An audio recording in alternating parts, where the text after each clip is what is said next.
자, 우리 앞에서 우리가 3장 했는데요. 이 3장 내용은 그 민법의 내용과 거의 유사합니다. 그래서 민법을 잘 알면요. 민법 실력만으로도 맞출 수 있는 문제들이 막 나와요. 그래서 거기서 조그만 우리가 등기법 내용이 절차적인 내용이 이제 가미되면 되니까 이것을 우리가 1월 달 또는 3월 달에 그러니까 1월 달에는 이제 할 겁니다. 1월 달에는 민법을 이제 한 2번 정도 돌렸었을 테니까 이제 개념을 여러분이 알겠죠. 그때 정도 하고요. 자, 제 4장에서 96페이지 보시면 이제 4장 이것은 민법 시간에는 거의 나오지 않고 이제 오로지 거의 등기법과 관련된 내용입니다. 그래서 이제 4장을 봅니다. 4장을. 자, 그러면 등기라고 하는 것은요, 부동산에 대한 권리 관계를 기록하는 것이 이제 등기라는 거죠. 그러니까 등기부에는 이제 부동산이 기록이 되겠죠. 부동산이 될 것이고요. 그다음에 그 부동산에 대한 권리가 기록이 되겠죠. 기록되는 것은. 그러면은 부동산에 대한 권리만 기록되는 것이 아니라 부동산은 이제 표제부에 기록이 되겠죠. 부동산의 표제부에 표시란이죠. 표제부에 토지 같은 경우에는 이제 소재, 지번, 지목, 면적이 기록이 될 것이고요.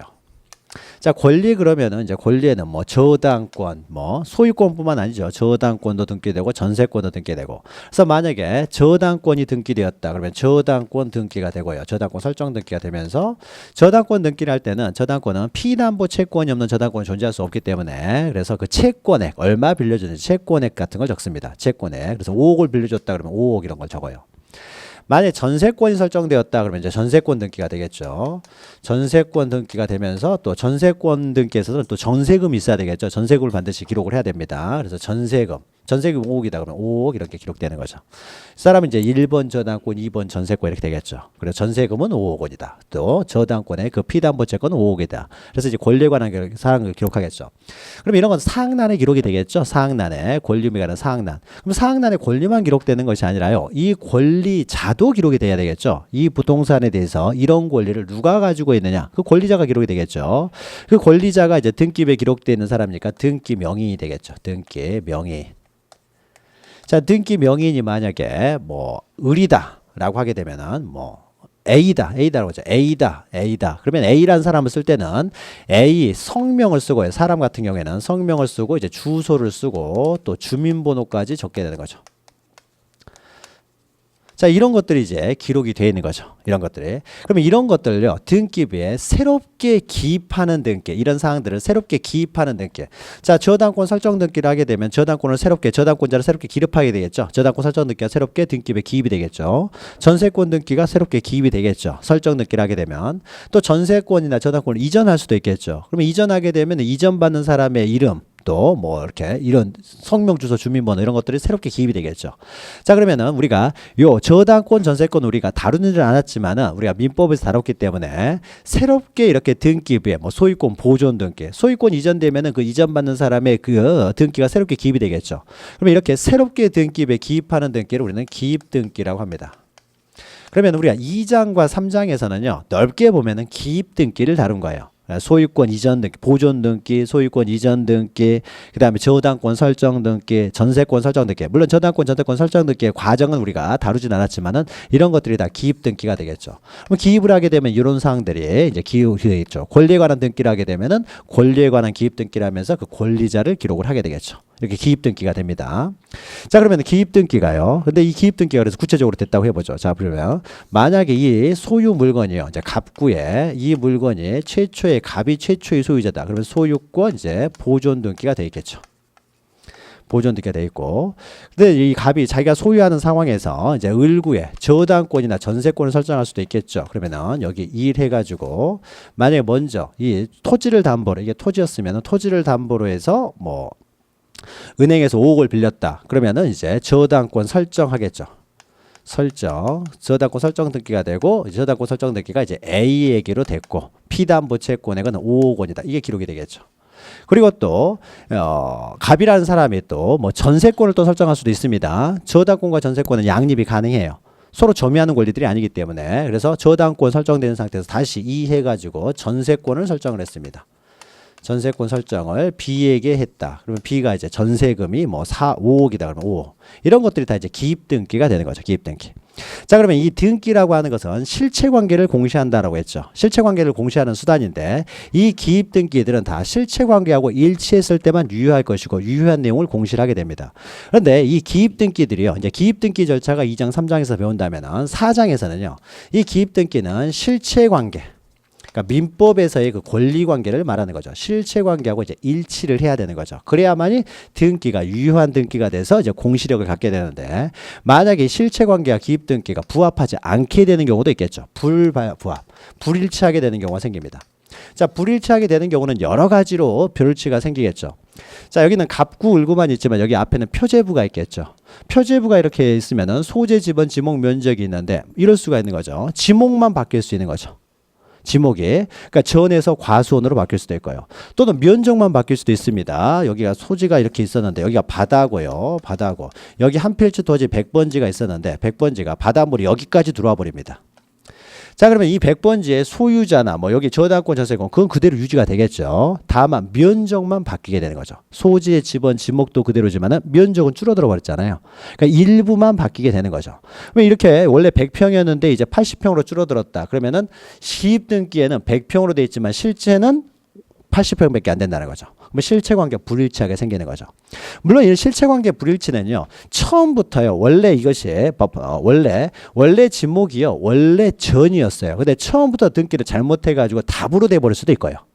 처음부터 잘못된 등기가 되는 거죠. 불일치한 등기가 되는 것이고 이럴 수도 있고 후발적으로요. 처음에는 등기는 제대로 했지만 그 이후의 사정에 의해서 뭐 지목이 바뀌었다랄지 면적이 줄어들었지 할 수가 있는 것이죠. 물론 표제부만 이러는 것이 아니라 여기도 있을 수가 있죠. 등기 명인도 처음부터요. 원래 이 사람이 홍길동인데 처음부터 잘못해가지고 이름을 홍기동으로 잘못 적어버릴 수도 있겠죠. 그럼 실체관계하고 불일치한 거죠. 처음부터. 또는 성명은 제대로 적었는데 주소를 잘못 적어버릴 수도 있는 것이죠. 주소, 뭐 주민등록번호를 틀리게 적었다르죠. 자, 처음부터 잘못 불일치가 생길 수도 있고 아니면은 처음에는 제대로 기록을 했습니다. 그런데 이 사람이 개명을 했다든지요. 아니면 이 사람이 이사를 갔다든지. 그러면 실제하고 이제 등기부하고 이제 후발적으로 불일치하게 되는 거죠. 자, 이렇게 불일치가 생기게 됐을 때는 이제 일치시키는 등기를 해야 되겠죠. 불일치한 등기는 아무런 효력이 없기 때문에 일치시키는 이제 등기를 해야 됩니다.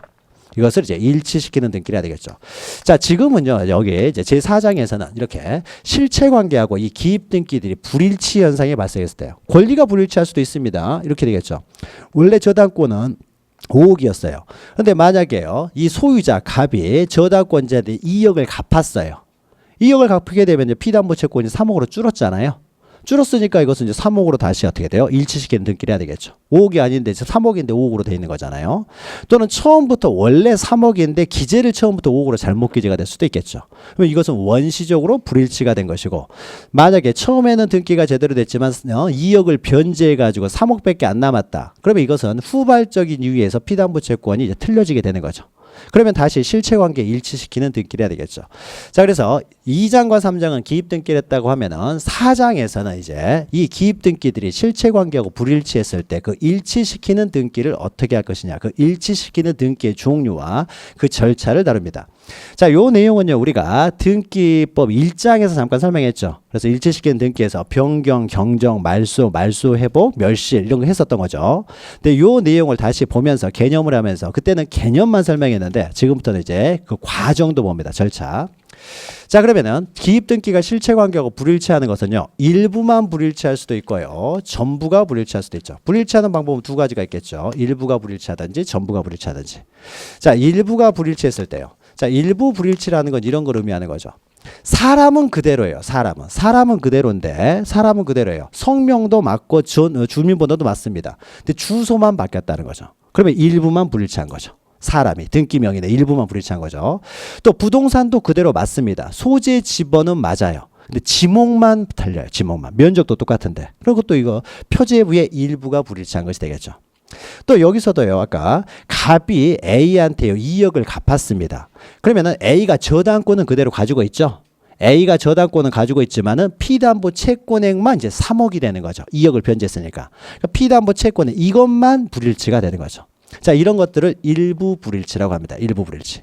자, 그러면은 그러니까 표시라든지 명의인, 권리 중에 일부만 불일치한 거예요. 나머지는 유지가 되지만. 자, 그러면 이것을 일부 불일치라고 하고요. 자, 일부 불일치는 그 불일치하게 된 원인이 후발적으로 불일치하게 되느냐. 후발적이라는 것은 등기가 완료된 이후의 사정에 의해서 불일치가 되느냐. 아니면은 처음부터 등기를 잘못했느냐. 일부가. 그러면은 원시적 불일치라고 해요. 앞에 설명했죠. 그래서 우리가 처음부터 만약 이것을 원래 3억인데 5억으로 처음부터 잘못 써버리면 이것은 뭐예요? 원시적 일부가 불일치가 된 것이고, 원래 처음에는 5억이 맞습니다. 그러니까 그 등기는 처음에 제대로 했는데 그 다음에 2억을 변제를 했어요. 그러면 완료된 이후의 사정에 의해서 이제 불일치가 생기는 거죠. 이러면은 후발적 불일치가 됩니다. 자, 이런 불일치가 있었을 때는 이제 실체관계 일치시키는 등기로서 후발적 불일치가 됐을 때 일치시키는 등기를 우리는 변경 등기라고 하고요. 원시적 불일치가 생겼을 때 일치시키는 등기를 경정 등기라고 합니다. 경정 등기. 자, 그러면은 이 불일치의 내용에 따라서요. 변경 등기, 경정 등기는 다시 세 종류로 나눕니다. 자, 후발적으로 일부가 불일치하는 것이요. 부동산 표시만 불일치하는 경우도 있고요. 부동산 표시. 그러니까 지목만 다르다든지 면적만 틀리다든지, 그러니까 부동산은 그대로 있는데 면적만 지금 잘못돼 있다든지 아니면은 뭐 지목만 잘못돼 있다든지, 그러면 부동산 표시가 일부 불일치한 거죠. 그리고 일부 불일치하는 그 내용에 따라서면 등기 명의인 표시만, 명의인 표시만 일부가 불일치할 수 있어요. 사람은 그대로인데 주소만 바뀌어요. 주소만 틀려요. 주소는. 아니면 주소와 주민번호는 같지만 사람 이름만 지금 잘못돼 있어요. 이름만. 그러면은 등기 명의인 표시의 일부만 지금 불일치한 것이죠. 또 그다음에 그러니까 처음 했잖아요. 이렇게 부동산 표시와 등기 명의인과 또 권리를 기록하는 거죠. 처음에 썼던 거 저런 거잖아요. 부동산 표시, 등기 명의인, 권리. 이 세 가지가 등기부에 기록되는데 권리의 일부만 또 불일치합니다. 그러니까 저당권은 가지고 있지만 2억을 변제했다든지 아니면 처음부터 3억인데 5억으로 잘못 썼다든지 했을 때는 이 사람의 저당권은 가지고 있죠. 저당권이 소멸하는 건 아니잖아요. 저당권이 있지만 요 피담보 채권액만 잘못되는 거죠. 또는 전세금만 좀 잘못됐다랄지. 원래 전세금이 3억인데 5억으로 등기됐다랄지. 그러면은 이게 전세권을 잃는 게 아닙니다. 전세권은 가지고 있지만 요거 하나만 잘못되는 거죠. 이러면 이제 권리의 일부가 불일치한 것이 되겠죠. 자, 그러면 이런 불일치가 생겼을 때 변경 등기 또는 경정 등기를 한다는 거죠. 자, 그러면 부동산 표시의 일부가 후발적으로 불일치했을 때는 그걸 일치시키는 등기는 부동산 표시 변경 등기. 등기 명의인 표시만 일부가 후발적으로 잘못되어 있다. 그러면 다시 일치를 시켜야 되겠죠. 그러면은 등기 명의인 표시 변경 등기. 권리만 일부가 잘못되어 있다. 후발적으로. 그러면 권리의 변경 등기. 만약에 이런 것들이 원시적으로 처음부터 잘못됐으면 이제 변경 등기 대신에 경정 등기라는 말을 붙이면 되겠죠. 변경 등기. 그래서 변경 등기, 경정 등기로 나누고 다시 이것을 내용에 따라서 세 종류로 나눈다라는 거죠. 자, 그리고요. 이제 전부가 불일치하는 경우가 있겠죠. 전부가 불일치한다는 것은 이런 게 되겠죠. 처음부터요. 저당권이요. 설정 계약 자체가 무효예요. 저당권 설정 계약을 했는데 이것이 뭐 사기나 강박에 의해서 이루어졌다. 그래서 취소를 해버렸습니다. 아니면 처음부터요. 이건 통정허위 표시로 무효예요. 그러면 이것은 A는 처음부터 애초에 저당권 자체 전부를 취득하지 못한 것이죠. 전부가 잘못되는 느낌이죠. 전부가. 그렇죠? 이거 뭐 하나만 잘못되는 것이 아니라 전부가. A는 아예 이런 저당권을 취득한 적이 없으니까요. 무효가 됐다든지 취소가 됐다든지. 그럼 이건 전부가 불일치한 거죠. 자, 그러면 이 계약 자체가 처음부터 무효였다. 무효이면 어떻게 돼요? 이 등기 자체는 이 그러니까 무효인 상태에서 등기가 됐습니다. 무효인데 등기가 됐으면 이 등기는 어떻습니까? 원시적으로 전부가 불일치한 거죠.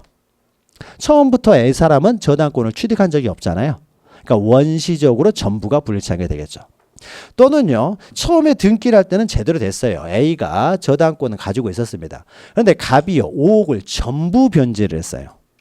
전부 변제를 했으면 어떻습니까? 이 저당권 이제 소멸하는 거죠. 여러분 이제 저당권 시간에 공부하시겠지만은 피담보 채권이 없는 저당권은 존재하지를 못합니다. 그러니까 저당권이라고 하는 것은요, 채권이 이것이 주된 권리고요. 채권이 주된 권리예요.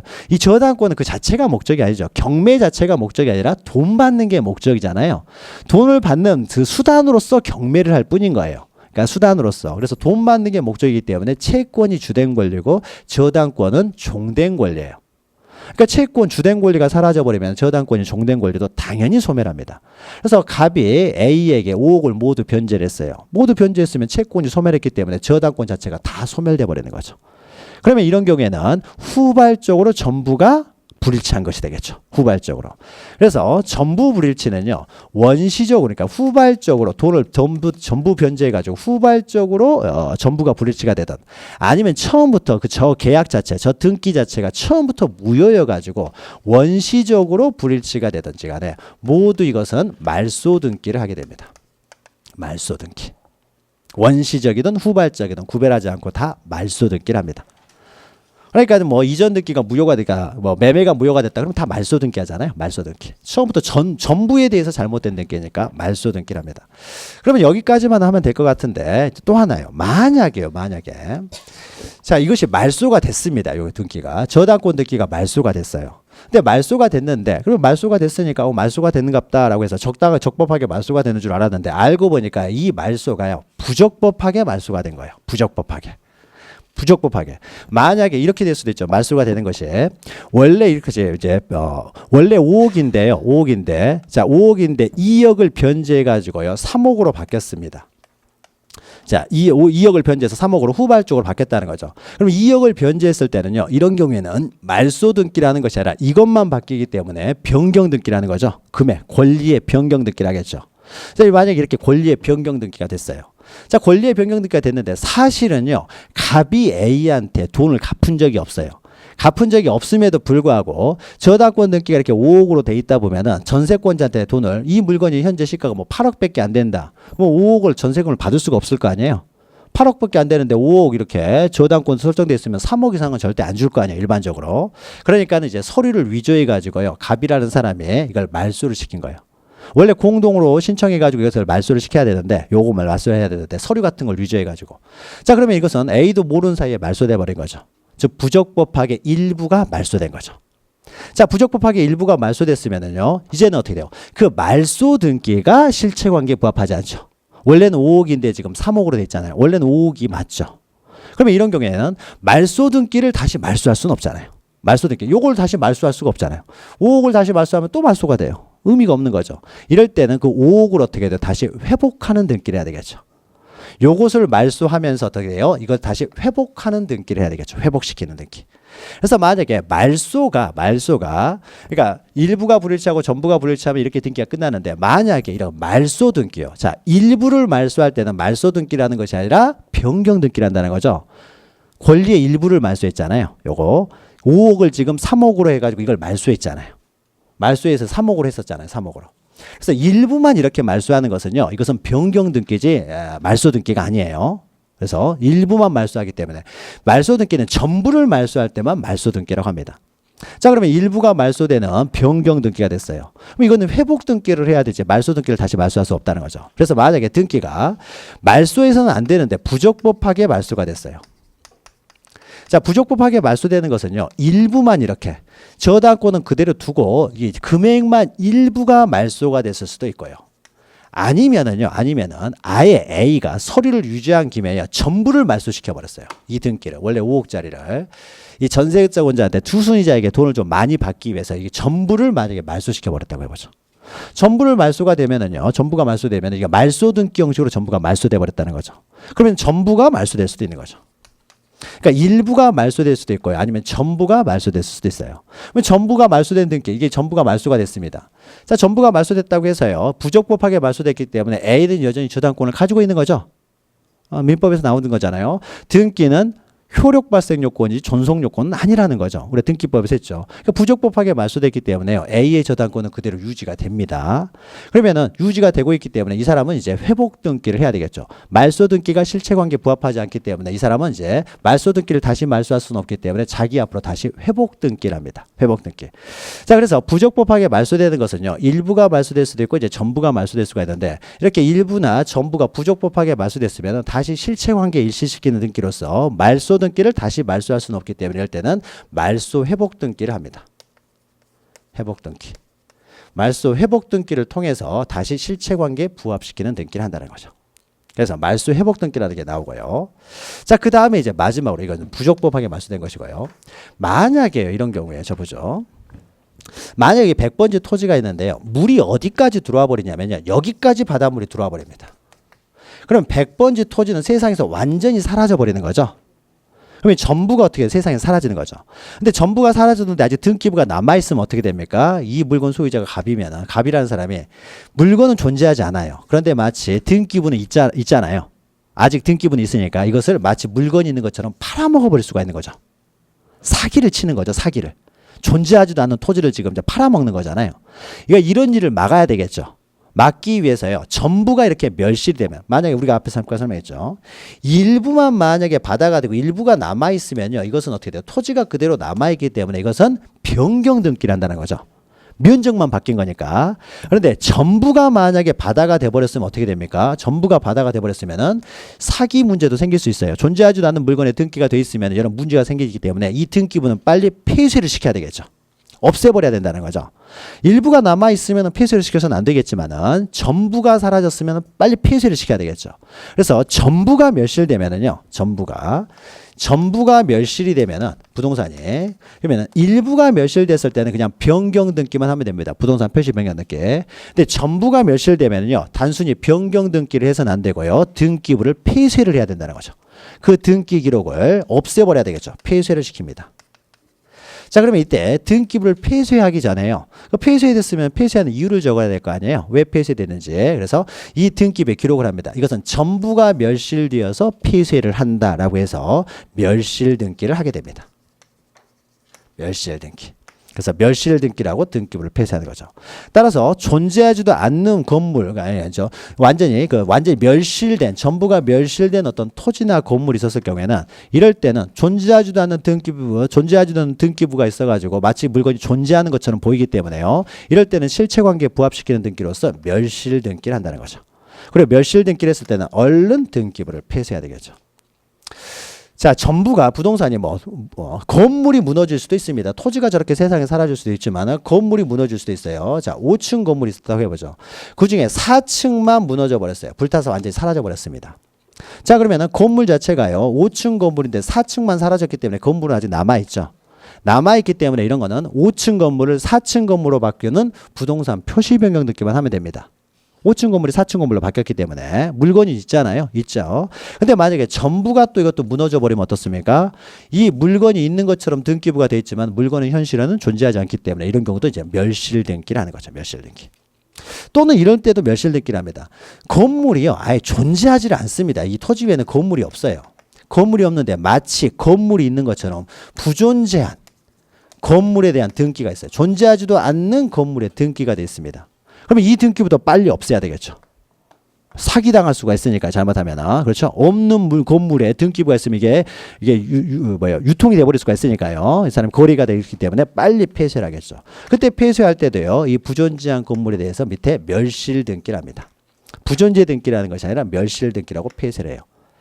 자, 그래서 실체관계가 부합하지 않는 등기가 돼 있을 때, 기입 등기가 돼 있을 때는 다시 실체관계 일치시키는 등기로서 이제 5가지의 등기가 있습니다. 그래서 변경 등기, 경정 등기, 말소 등기, 말소 회복 등기, 멸실 등기. 다시 변경 등기나 경정 등기는 3종류로 다시 나뉘고요. 말소 회복 등기는 일부 말소 회복과 전부 말소 회복 2가지로 다시 나뉩니다. 그러면 우리 개념은요. 우리가 앞에서 1장에서 했죠. 그 내용을 다시 했고요. 여기서부터는 이제 그런 등기 절차들을 다룹니다. 절차들. 자, 그러면은 가장 먼저요. 96페이지 보시면요. 변경 등기 해가지고요. 일의에서 일의 보시면은요. 경정 등기나 변경 등기나 넓게 보면 다 변경하는 일부를 변경하는 등기이기 때문에 넓게 보면 다 변경 등기라고 하지만은 우리는 엄밀하게는요. 좁게는 후발적으로 일부 불일치가 됐을 때만 변경 등기를 하고 원시적 불일치면 경정 등기를 합니다. 그래서 우리가 아무 말 없이 그냥 변경 등기 하면은 요 변경 등기 후발적 일부 불일치를 변경 등기라고 합니다. 이 개념은 방금 설명했기 때문에요. 그 개념 그냥 읽어보시면 되고요. 그 다음에 동그라미 3번 보죠. 3번도 방금 했던 겁니다. 변경 등기는 그 불일치의 내용에 따라 부동산 표시 변경 등기, 등기 명의 표시 변경 등기, 권리의 변경 등기로 나뉜다는 거죠. 자, 3종류가 있기 때문에 하나하나씩 봅니다. 그래서 양가루에서는 먼저 부동산 표시 변경 등기죠. 자, 그러면 절차예요. 절차. 이제 지금부터 절차를 하는데 우리가 절차를 할 때는요. 공동 신청이냐 단독 신청이냐 직권에 의해서 하느냐 뭐 신청에 의해서 하느냐 이런 것들이 이제 절차에서는 중요하다고 했죠. 자, 그러면은 공동 신청이냐 단독 신청이냐 이게 하나하나를 다 다루는데요. 공동 신청이냐 단독 신청이냐 있어서요. 권리의 등기는 공동신청입니다. 권리의 등기. 자, 권리를요, 만약에 보죠. 만약에 갑이라는 사람이요, A한테 원래 5억으로 돼 있습니다. 이게 5억으로 돼 있는데 갑이 만약에 2억을 변제를 했어요. 2억을 변제했으니까 이것을 3억으로 바꾸는 등기를 해야 되겠죠. 3억으로 바꾸는 등기를 해야 돼요. 자, 그러면 이것은 권리에 관한 등기라는 거죠. 그럼 이런 경우에 갑이 혼자 가서 3억이라고 등기를 고칠 수는 없겠죠. 갑 말만 듣고 등기를 고칠 수는 없는 거죠.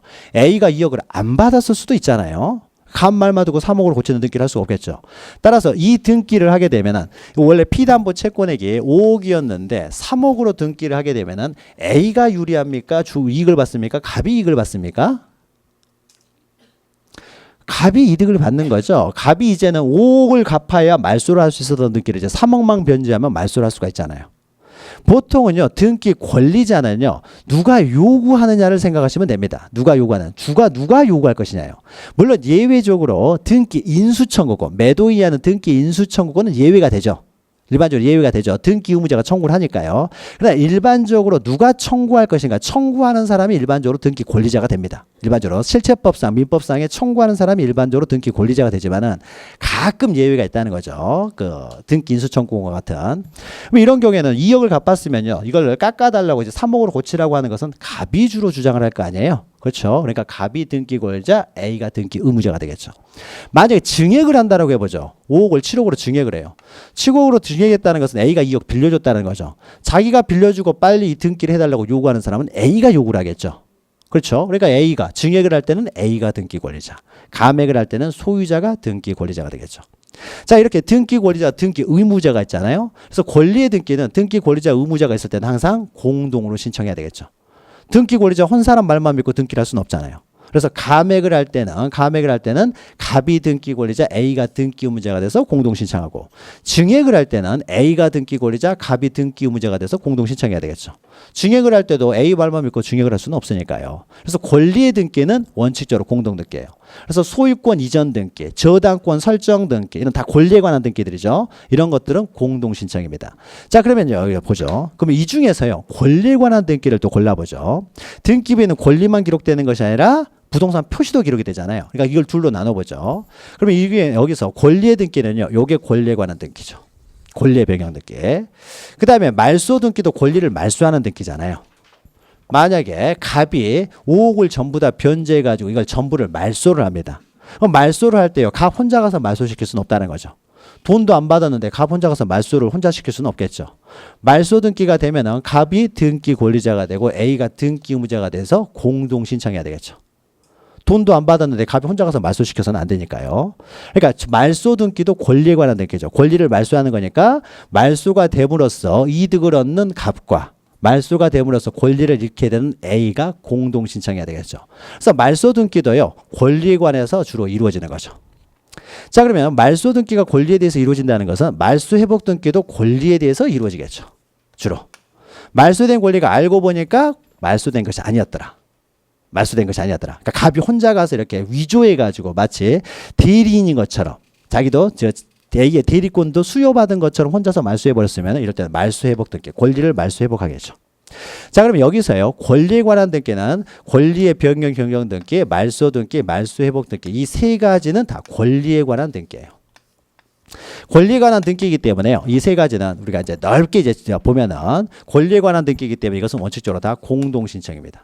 원칙이 공동 신청이라는 거예요. 그런데 그러면 권리에 관한 등기가 아닌 거예요. 자, 보죠.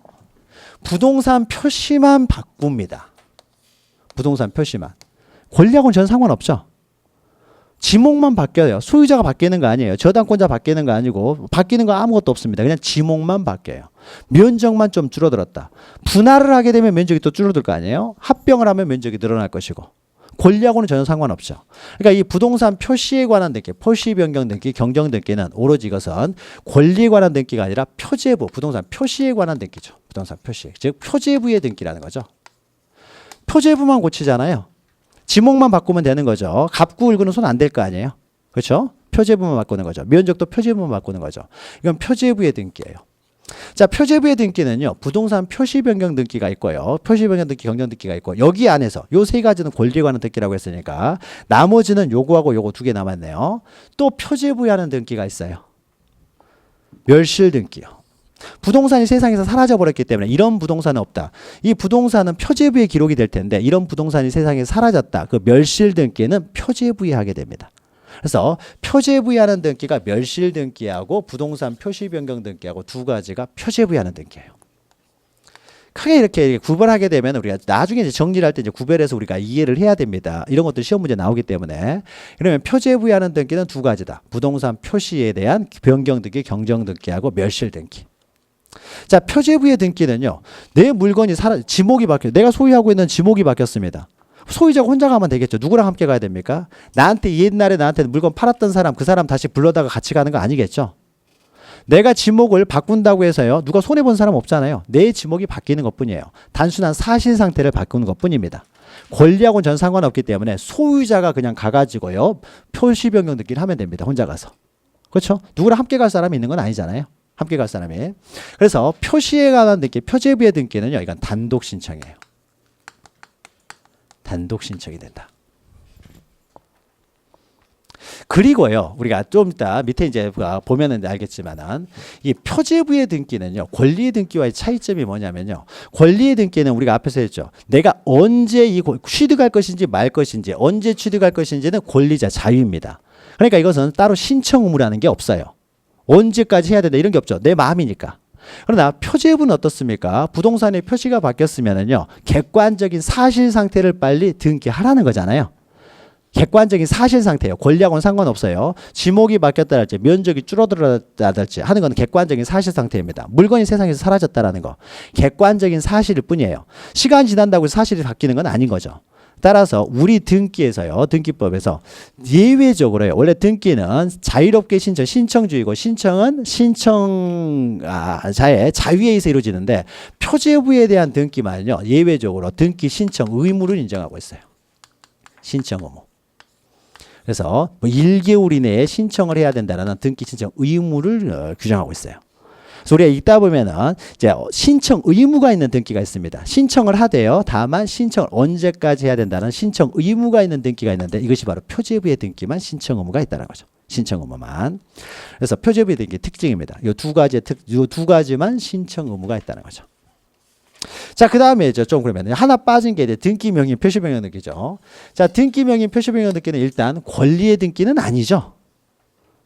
사람 이름이 내가 이사 갔다고 해서 새로운 권리가 생기는 건 아니잖아요. 그렇죠? 그러니까 서울에 있는 사람이 그냥 등기부에서 부산으로 이사 가서 부산으로 이름만, 주소만 바꾸는 거죠. 홍길동이 개명해서 홍기동으로 이름만 바꾸는 거예요. 그러니까는 권리하고는 전혀 상관없이 등기 명의 표시만 바꾸는 거죠. 이건 권리에 관한 등기는 아닌 거죠.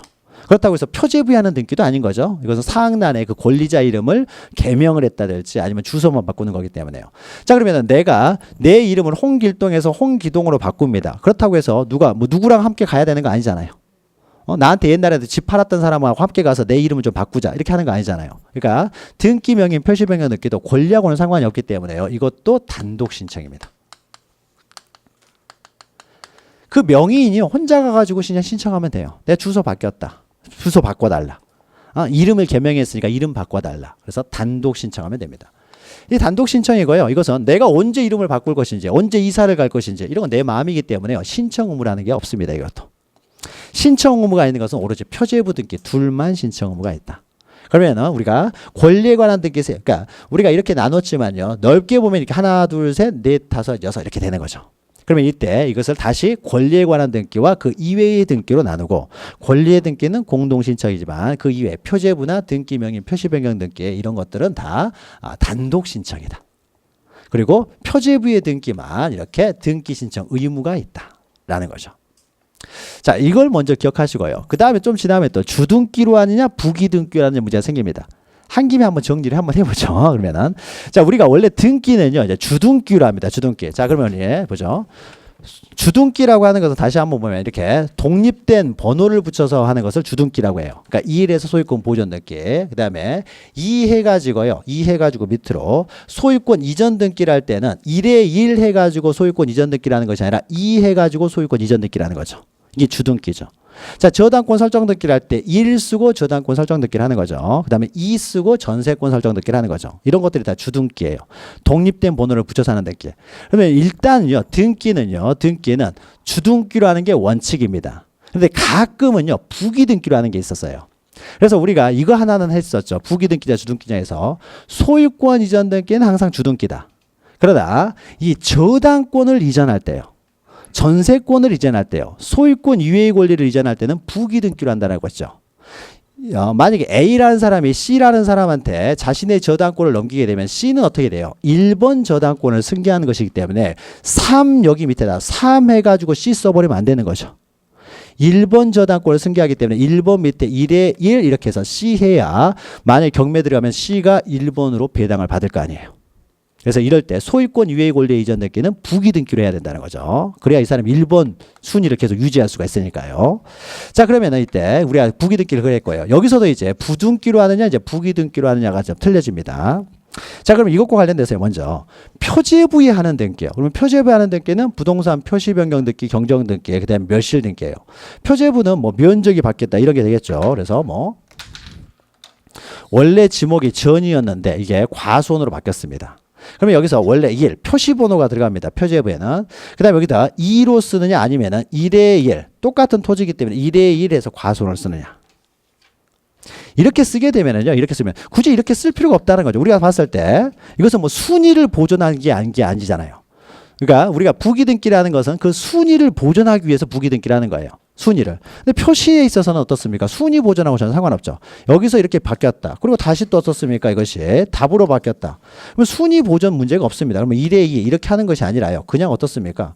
그냥 1 처음에는 전이었는데 그 다음에 과손으로 바뀌었고 그 다음 세 번째로 답으로 바뀌었다. 주등기로 하면 되잖아요. 굳이 뭐 이 순위를 계속 보존할 필요가 없잖아요. 권리에 관한 등기가 아니기 때문에 수진을 보존할 필요가 없습니다. 그래서 표제부의하는 등기들은요, 항상 주등기로 합니다. 그 다음에 또 면적이에요. 원래 답이었는데 면적은 계속 벽이었습니다. 100이었어요. 그런데 여기서는요, 4 해가지고요, 답은 그대로인데요, 면적만 50으로 바뀌었어요. 분할을 해가지고. 그러면 4 해가지고 이렇게 쓰면 되잖아요. 그럼 이렇게 바뀌었고 이렇게 바뀌고 이렇게 바뀌었다는 거잖아요. 그러니까 굳이 부기등기를 쓸 필요가 없죠. 그냥 주등기로 하면 됩니다. 그러니까 주등기로 해서 아무 이상이 없으면 그냥 주등기로 하는 게 편합니다. 부기등기 있으면 우리가 뭔지 잘 보기 힘들잖아요. 그래서 표제부 등기는요, 항상 주등기예요. 항상 주등기다. 주등기라는 것은 이렇게 항상 독립된 번호를 붙여서 하는 등기입니다. 여기서 이렇게 바뀌었다. 그러니까 부기등기 쓸 이유가 없다는 거죠.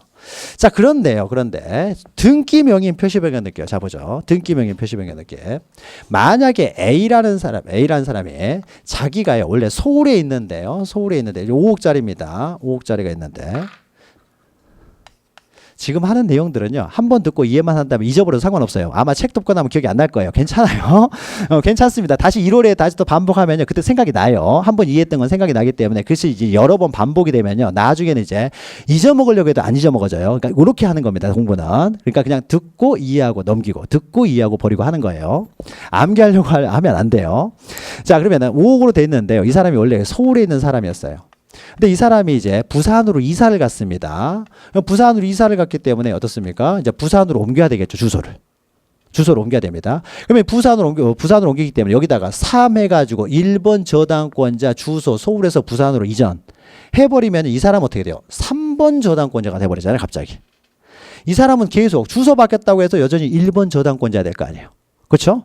그리고 1번 저당권자가 돼야 되겠죠. 따라서요, 등기 명인의 표시가 변경됐을 때는 어차피 사람은 동일한 사람이고 주소만 바뀌었다랄지 개명했다고 해서 이 사람이 1번 저당권자가 3번 저당권자가 돼버릴 수는 없는 거죠.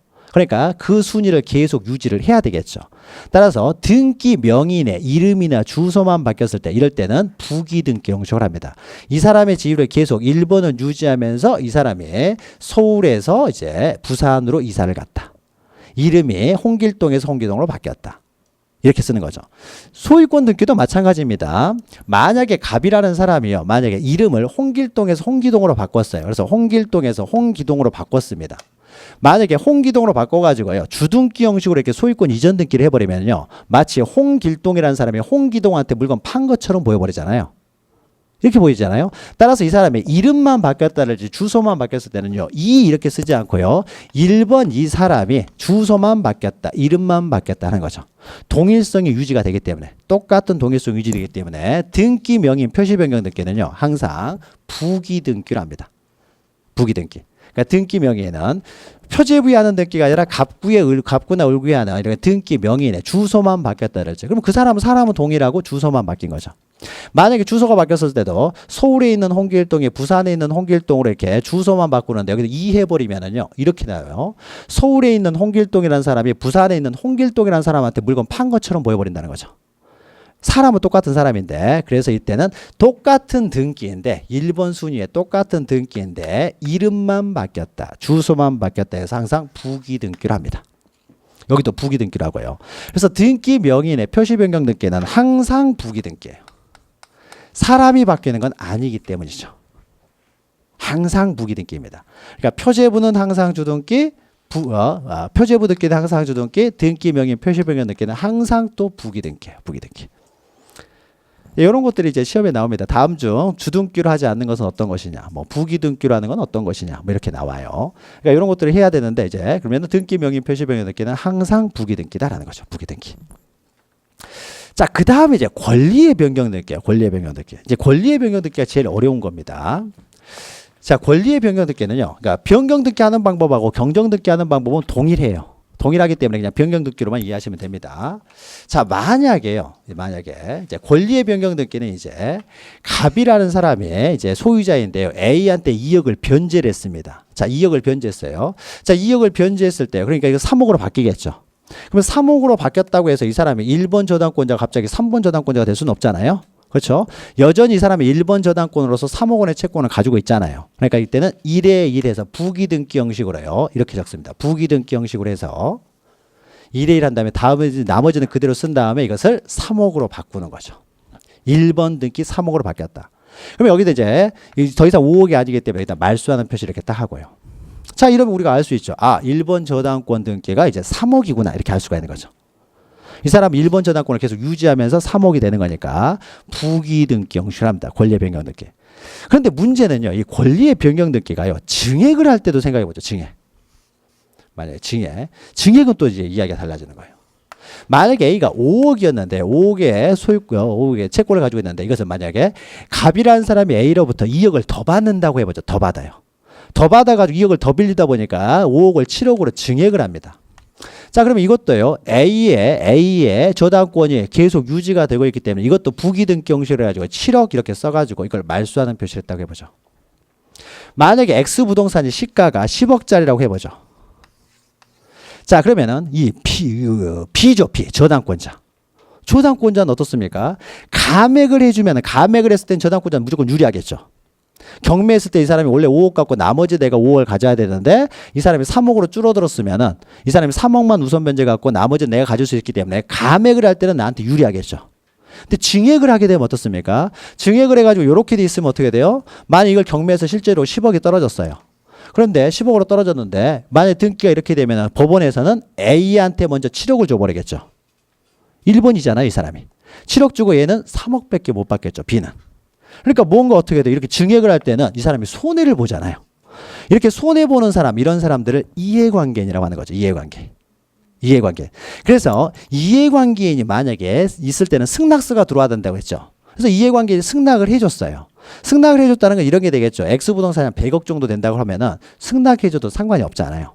그러니까 이 사람이 승낙을 해주면 이렇게 등기해도 상관없겠죠. 얘가 승낙을 해줬으니까 7억 먼저 받아가라고 했잖아요. 원래는 5억만 우선 변제 받아가고 내가 돈 받아가는데 B라는 사람이 이런 부기 등기를 하는 과정에서요. 부기 등기하는 과정에 승낙을 해줬으면은 7억 먼저 가져가라고 했으니까요. 이 사람 부기 등기 7억을 하고 경매되면 7억을 먼저 가져갈 수가 있게 되겠죠. 근데 일반적으로는 승낙을 안 해주겠죠. 자, 승낙을 안 해주면 이런 경우는 등기를 못 하느냐예요. 그러면은 갑이 은행에서 돈을 빌리고자 하는데 A, B가 승낙을 안 해주면 등기를 아예 못 하느냐. 등기가 안 되면 은행에서는 돈을 못 빌려주겠죠. 돈 안 빌려줄 거 아니에요. 자, 그러면 승낙을 안 하면 어떻게 하느냐. 등기를 못 하는 것이 아니라 승낙을 안 했는데도 이렇게 등기를 해버리면 안 되겠죠. 그래 버리면은 이 사람이 먼저 7억 받고 얘는 3억밖에 못 받게 되니까요. 그래서 만약에 승낙을 안 해주면요, 우리가 논리적으로 보죠.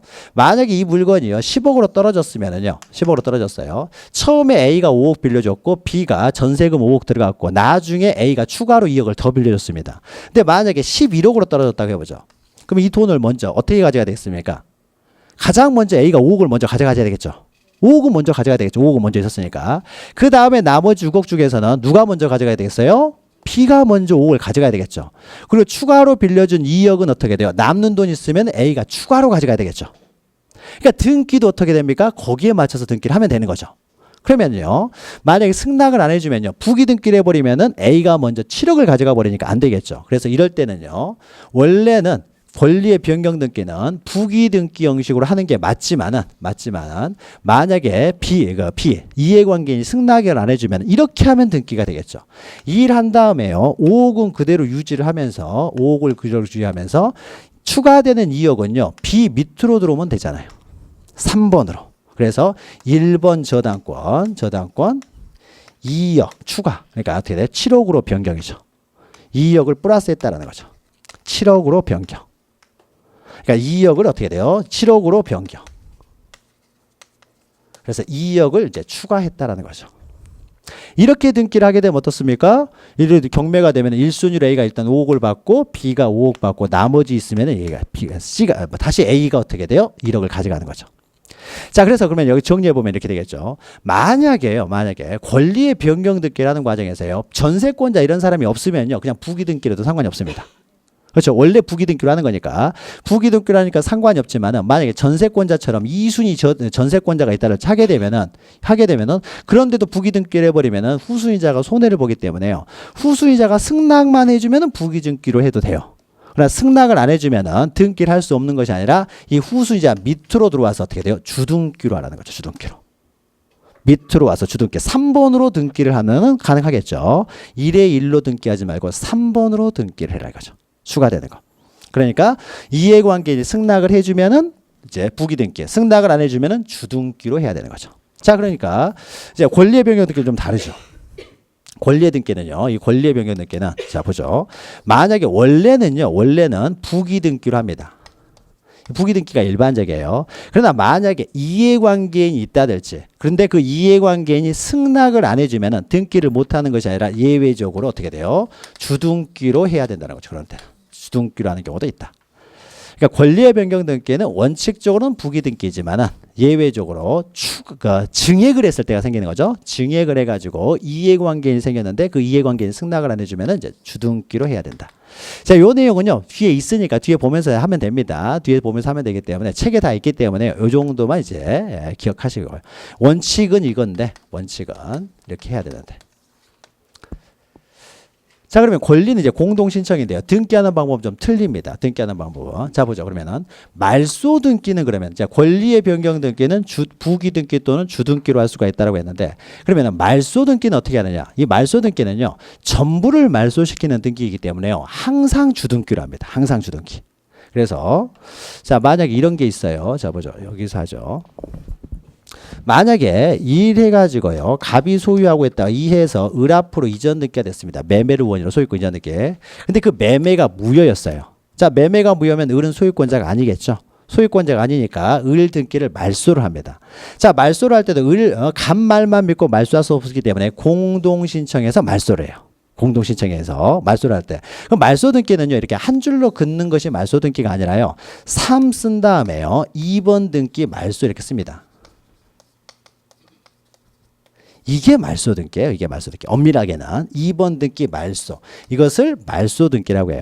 그리고 이렇게 말소 등기를 했을 때는 그 말소되는 등기에 대해서는 말소하는 표시를 합니다. 이렇게 한 줄로 긋는 것은요, 단순히 말소하는 표시라고 하는 것이지 이 자체가 말소 등기가 아니에요. 요게 말소 등기예요. 요게. 그럼 말소 등기는요, 항상 주등기로 해요. 이렇게. 전체를 말소해 버리기 때문에 항상 주등기로 한다는 거죠. 그래서 말소 등기는 항상 주등기다. 주등기입니다. 자, 그 다음에요, 말소 등기는 항상 주등기고, 말소 회복 등기는 어떻게 하느냐? 자, 그러면 전부 말소 등기가 이제 보죠. 그러면은 이게 전부가 말소가 됐어요. 그런데 알고 보니까 이 을이라는 사람이요, 소유자가 맞아요. 부적법하게 말소됐어요. 자, 부적법하게 말소됐으면 여전히 을이 소유자가 되겠죠. 말소 등기가 잘못된 것이죠. 그럼 말소 등기가 잘못됐으면 말소 등기를 다시 말소할 수는 없기 때문에 말소 회복 등기를 한다는 거죠. 그럼 말소 회복 등기는 어떻게 하냐면요. 말소된 것을 회복하기 위해서 사해가지고 2번 등기 회복. 말소 회복 등기예요. 그리고 회복이 됐으니까요. 이렇게만 써놓으면 우리가 등기보고 뭔지 모르기 때문에 다시 원래 2번이었죠. 2 한 다음에 을 앞으로요. 다시 소유권 등기를 합니다. 그럼 이게 말소 회복 등기예요. 자, 그러면은 말소 등기가요. 전부가 말소된 말소 등기를요. 주등기로 하기 때문에요. 말소 회복 등기도 전부 말소 회복 등기는 주등기로 합니다. 주등기로. 전부 말소 등기를 이렇게 말소를 했기 때문에 전부 말소 회복 등기, 회복 등기는 주등기로 해요. 실제 기본서가 이제 다음 주에 나올 텐데요. 기본서에는요. 이런 것들이 다 그림이 그려져 있어요. 기본서에는 다 등기 이런 것들이요. 다 그림이 다 그려져 있습니다. 그러니까 지금 그냥 이해만 하시면 돼요. 그러니까 등기부는 다 책에 있으니까. 그런데요. 그러면 일부 말소 회복 등기를 보죠. 자, 그러면은 자, 여기가요. 만약에요. 이게 일부 말소는요. 이게 이렇게 됐어요. 5억이요. 5억이 돼 가지고 이제 3억으로요. 3억으로 이렇게 말소 등기가 됐습니다. 이렇게. 1에 1 해가지고 마치 갑이 A한테 2억을 변제해서 3억만 남아있다라고 이렇게 등기를 해요. 자, 이건 감액을 하는 거기 때문에 B한테 무조건 좋은 거죠. 좋은 거니까 바로 B 승낙 같은 거 필요 없습니다. 바로 부기 등기해도 상관이 없어요. 그렇죠? 자, 이렇게 등기가 되어 있는데요. 이게 사실은 잘못된 등기예요. 2억을 주지도 않았는데 2억을 준 것으로 등기가 됐다는 거죠. 자, 그러면은 이 5억 원의 등기를 다시 회복을 해야 될 거 아니에요. 회복을 하는 과정에서요. 이 사람이 3번 해가지고 1번 등기 회복 이렇게 3번으로 들어가 버리면 안 되잖아요. 원래 이 사람은 1번 저당권자잖아요. 그러니까 1번 저당권이 계속 유지되도록 회복을 해야 되기 때문에요. 이렇게 해야 되는 거죠. 여기에 이제 전세권자가 2해서 전세권자가 이제 B가 이렇게 있으면은요. 회복 등기는요. 요 밑에다가 1에 2 이렇게 씁니다. 그 다음에 1번 등기 회복 이렇게 하는 거죠. 그래서 5억. 그래야 어떻습니까? 이 사람이 계속 1번 등기를 유지할 거 아니에요. 그렇죠? 그러니까 밑으로 들어가서 회복 등기를 주등기 형식으로 해서는 안 되겠죠. 원래 1번이었으니까 1번 등기가 계속 유지가 돼야 되니까 이 사람이 갑자기 회복되면서 3번 등기가 돼버리면 이 사람한테 밀려버리잖아요. 밀려버리기 때문에 1번 등기를 계속 유지하면서 회복이 돼야 되겠죠. 따라서 바로 그 밑에 그 순위 번호를 계속 지키면서 부기 등기 형식으로 회복 등기를 한다는 거죠. 그래야 A가 계속 1번 저당권자가 계속 될 테니까요. 그렇죠. 그래서 일부가 말소된 것은요. 이렇게 부기 등기 형식으로 하기 때문에요. 그 일부 말소 회복 등기도 부기 등기 형식으로 회복 등기를 합니다. 회복 등기예요. 그러면 여기서 이제 결론은 이거죠. 자, 전부 말소 회복 등기요. 그러니까 말소 회복 등기는 일부 말소 회복 등기가 있고 전부 말소 회복 등기가 있는데 전부 말소 회복 등기는 전부 말소의 등기가 주등기로 이루어지기 때문에 전부 말소 회복 등기도 이것도 주등기로 하고요. 주등기로 하고, 그러나 일부를 말소하는 등기는 부기 등기로 하기 때문에요. 일부 말소 회복 등기도 부기 등기로 한다라는 거죠. 부기 등기로 한다. 다 한꺼번에 지금 기하려고 하시지 마시고 하나하나 그냥 개별적으로만 이해하고 계시면 돼요. 아, 이거는 부기 등기로 하겠구나. 이건 주거 등기로 하겠구나. 이 정도만 이해하시면 돼요. 그러니까 이제 등기법 이제 이런 것들이 어려운 건데요. 그래서 이걸 외우려고 하면은 정말 어렵고요. 그러니까 몇 번 이해를 하면은 아, 당연히 그렇게 되겠지라고 해서 몇 번 반복을 하면은 이제 당연히 알게 되는 거예요. 당연히 알게 되는 거니까. 자, 그래서 이건 부기 등기로 한다. 자, 그러면 이제 주등기로 하는 건지 부기 등기로 하는 게 되는 거죠. 자, 그러면 멸실 등기는 주등기로 하는 부기 등기 아니야. 자, 멸실 등기는요. 표제부 등기니까 항상 주등기로 하는 거죠. 항상 주등기. 표제부 등기는. 자, 그러면은 여기까지 해서 공동 신청이냐 단독 신청이냐. 그다음에 주등기로 하느냐 부기 등기로 하느냐 라는 걸 한 거죠. 이런 것들이 이제 시험 문제, 이제 절차적인 내용이 되는 거죠. 절차적인 내용. 자, 그럼 여기까지 하고요. 여기까지 하고 이제 구체적으로 이제 책을 보면서요. 지금까지 했던 걸 다시 이제 정리를 합니다. 책을 보면서 확인만 하면 되는 거니까요. 이것은 잠시 쉬었다가요. 이제 확인만 하도록 하겠습니다. 책에 있는 내용을.